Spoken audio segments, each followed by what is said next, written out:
Hey there.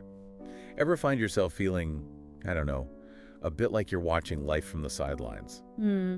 Maybe wrestling with that voice of self-doubt, or just feeling kind of swept up in everything. Yeah, it's pretty common, right? Questioning where you fit or if you're, enough. Totally. Yeah. But what's interesting and what we're diving into today is this idea from our sources that maybe those feelings, maybe they're not actually a bad sign. Right. They actually flip it, suggesting that, feeling like you don't quite fit in might actually mean you're meant for something different, something unique. Exactly. Yeah. Because statistically speaking, the chance of you just being here is astronomical. Like Hmm. one source put it at 1 in 400 trillion. Wow. Yeah. You're already unique, right? So maybe the goal isn't to fit the mold, but to embrace what makes you stand out. So, in this deep dive, we're looking at three really fascinating perspectives. Yeah. First, there's this really dynamic take on self belief, resilience, bouncing back. Right. Then we get into dealing with all the constant noise and stimulation in the world today, finding some balance. Oh, I feel that one. And third, some really practical ideas about actively shaping your life, using your mindset, your focus. Cool. So the mission here is to pull out those actionable nuggets, the things you can actually use. Exactly. Tools to help quiet that inner critic, Okay. find a bit more calm, and really start building a life that feels more, well, more you. All right, let's get into it. First up, tackling that self-doubt. Okay. So one of the core messages is that feeling insecure, it just doesn't define your actual worth. Right. And there was this interesting bit about someone being told, maybe feeling like you never fit in wasn't a problem, but actually a sign you are meant to, stand out, forge your own way. That's a powerful reframe, isn't it? Like maybe you're not the wrong piece, you're just playing a different game. Yeah. And it also talks about how your current situation, it's not the end of the story. Even if things are tough now, the best stuff, the best people, the best moments might still be ahead. That's such a hopeful message. A reminder not to get bogged down in the right now. Definitely. And it doesn't shy away from the tough stuff either. Setbacks, heartbreak. The idea is that these aren't just random bad luck. They're often, well, necessary for growth, for learning what really matters. Yeah, it's like those difficult times can actually clear the path for something better. It's not about liking the pain, but seeing its purpose maybe. Exactly. And there's this angle too. Maybe not getting what you thought you wanted is actually a kind of protection. Oh, interesting, like redirecting you.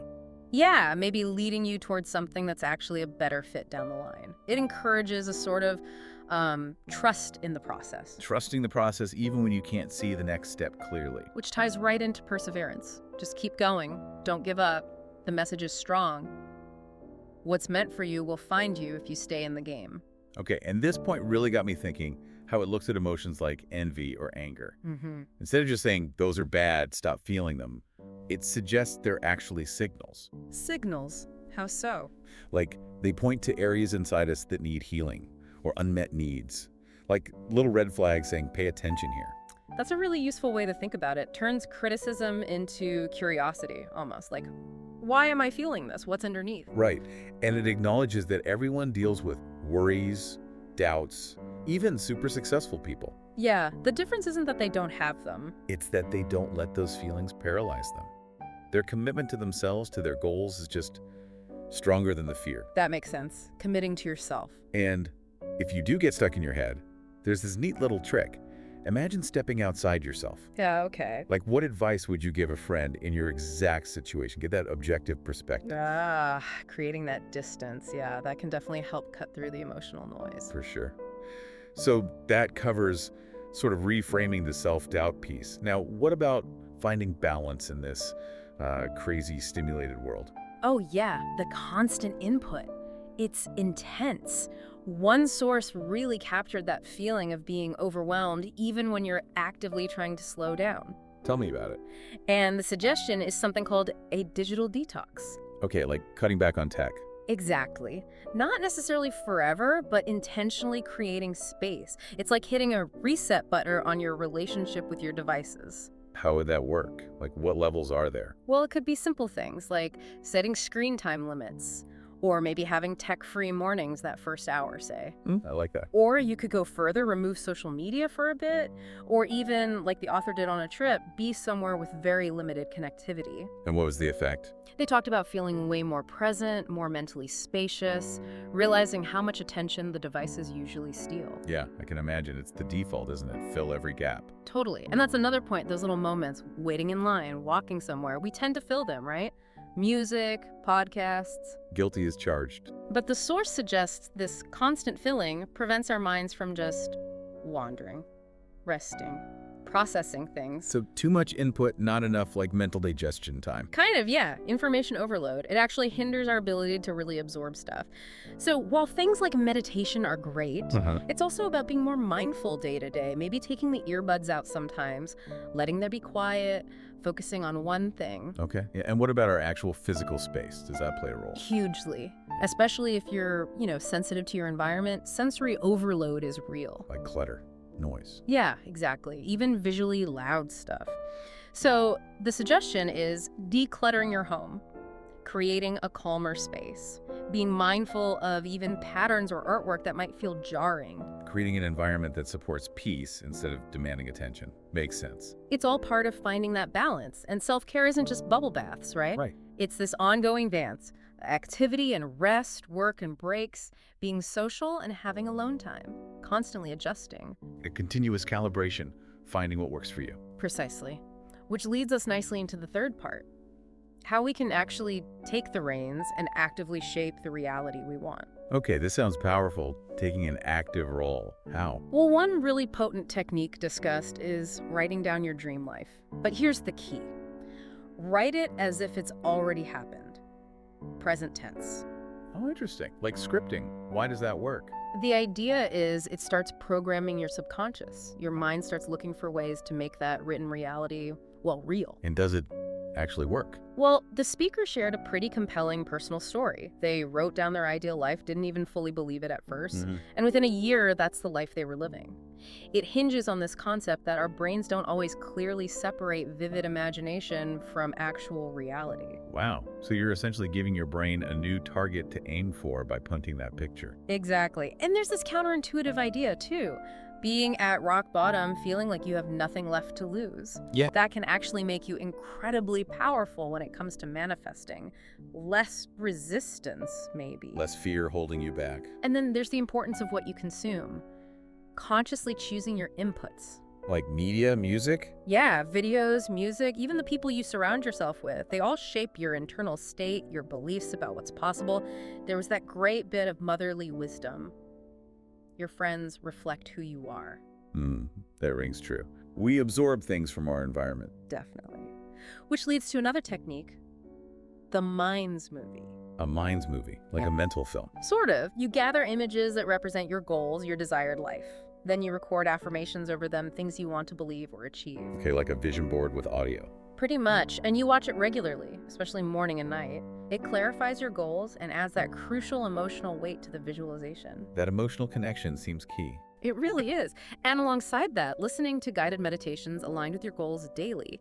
The source mentions seeing real financial shifts after consistently using a money-focused meditation. So repetition and focus are big themes here. Absolutely.